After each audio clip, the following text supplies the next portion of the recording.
അപ്പൊ പറഞ്ഞല്ലോ, ഓർമ്മയുണ്ടല്ലോ, സംഗതി ഏക്കണം. സംഗതി ഏറ്റ ഇന്ന് രാത്രി എല്ലാരും കൂടെ ചേർന്ന് അടിച്ചു പൊളിക്കും. കള്ളിന് കള്ള, ഷാപ്പാണ് ഷാപ്പാടോ, അങ്ങനെ എല്ലാം. സുലൈമാൻ എന്തായി? Everything okay. മൊത്തം എത്ര കഥനെയാന്ന് പറഞ്ഞത്? 1001. ഒരാൾക്ക് 10 വെച്ച കണക്ക്. അങ്ങനെ മൊത്തം 100. ഓക്കെ. നീ എത്ര കുടിച്ചു? ഞാൻ 4. പന 2, തെങ്ങ് 2. കള്ളിന്റെ കാര്യമല്ല, ഇത് എത്ര കുടിച്ചെന്നാ ചോദിച്ചത്? 3.5. നിന്റെ അണ്ടാവിനൊന്നും പോരല്ലോ മോനെ. 10 കഥനക്ക് തികയണം. അതെ, മൊത്തം 1001 കഥനയല്ലേ? നമ്മൾ 100 × 10 1000, ബാക്കി 1 കഥന. കേറി പൊടി ഇവിടുന്ന്. സുലൈമാനെ, മറ്റേ സാധനം റെഡിയല്ലേ? ഓഡിയോ കാസ്റ്റ് അല്ലേ? അതിവന്റെ ഭദ്രമായിട്ടിരിക്കല്ലേ? Everything okay. അപ്പൊ നമുക്ക് അതെ, സംഭവം ഇരുന്നിട്ടാണോ നിന്നിട്ടാണോ? അത് പിന്നെ കഥനയുടെ സൈസ് അനുസരിച്ചിരിക്കും.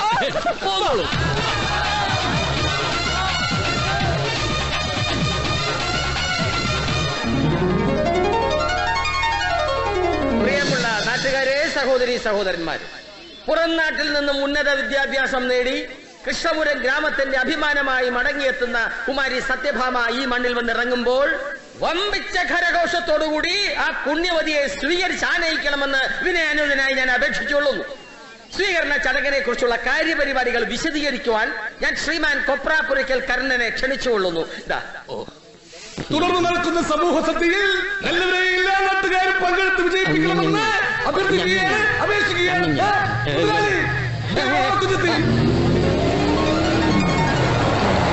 മേളം മുഴങ്ങട്ടെ.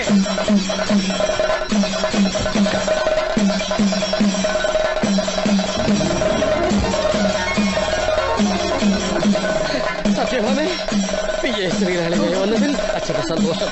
മോളെ 1001 കഥനെയാണ് കൊട്ടാൻ പോകുന്നത്.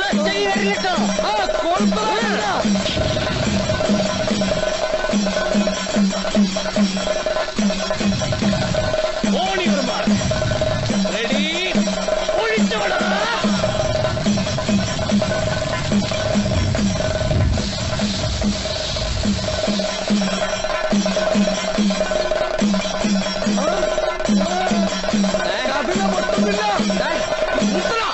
കഥന പൊട്ടുന്നില്ല. എന്തോ സംഭവിച്ചു?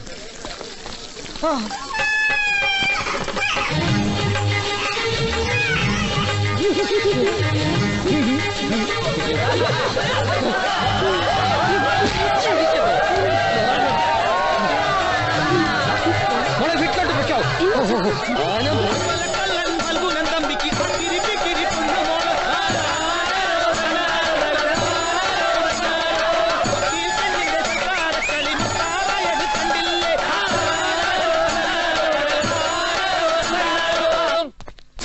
അവനെ മൂക്കൊണ്ട് ഇച്ഛ വരപ്പിക്കും ഞാൻ. കഷ്ടത്തിന്റെ സാധനം, വർഷത്തിന്റെ സാധനം. നാട്ടുകാരുടെ മുന്നേ എന്നെ മോളെ ഇച്ഛ വരപ്പിച്ചപ്പോ സമാധാനമായല്ലോ. ഒരു നല്ല കാര്യത്തിന് വേണ്ടി ചെയ്തത് ഇങ്ങനെ തീരുമെന്ന് ഞാൻ കരുതിയില്ല. നാട്ടുകാരുടെ ആ പാർത്ഥന്റെ മുന്നിൽ നിനക്ക് മോക്ക് ഒരു മതിപ്പ് ഇട്ടിട്ടെന്ന് വിചാരിച്ച് ചെയ്തതാ. നനഞ്ഞു ഇപ്പൊ നല്ല മതിപ്പായല്ലോ. അവളെ ഞാൻ സമാധാനിപ്പിക്കാം. മോളവിടെ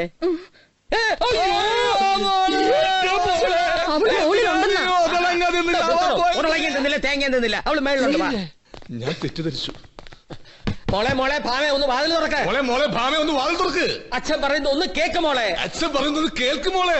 മോക്ക് നാണക്കേട് ഉണ്ടായിട്ടുണ്ടെങ്കിൽ എന്ത് പ്രായശ്ചിത്തം വേണേലും അച്ഛൻ ചെയ്യാം. മീശ പഠിക്കണോ? പഠിക്കാം. തല മൊട്ടയടിക്കണോ? പഠിക്കാം. തല മൊട്ടയടിച്ച് തലയിൽ ചന്ദ്രൻ തേച്ച് തീക്കുഴി നടക്കണം. വേണമെങ്കിൽ അതും ചെയ്യാം.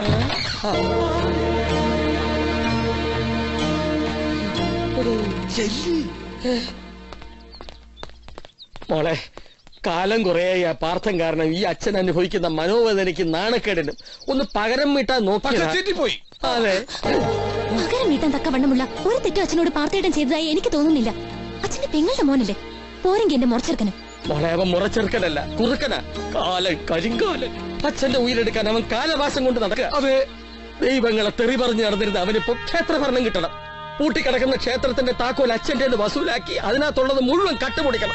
എന്നിട്ട് ആ പഴി അച്ഛന്റെ തലയിൽ ചാരി എന്നെ അകത്താക്കണം. അത് അവന്റെ ലക്ഷ്യം. അതെ, ഇതൊന്നും അറിയാതെയാണ് മോൾ അച്ഛന് പഴിഞ്ഞായിരുന്നത്.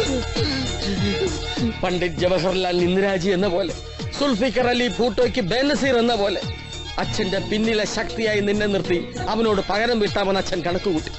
അതിനാ ഇതൊക്കെ ചെയ്തത്. വേണ്ട, എല്ലാം അവസാനിപ്പിച്ചേക്കാം. താക്കോൽ കൊടുത്ത് ഭരണം ഏൽപ്പിക്കാം. എല്ലാം കട്ടുമുടിക്കട്ടെ.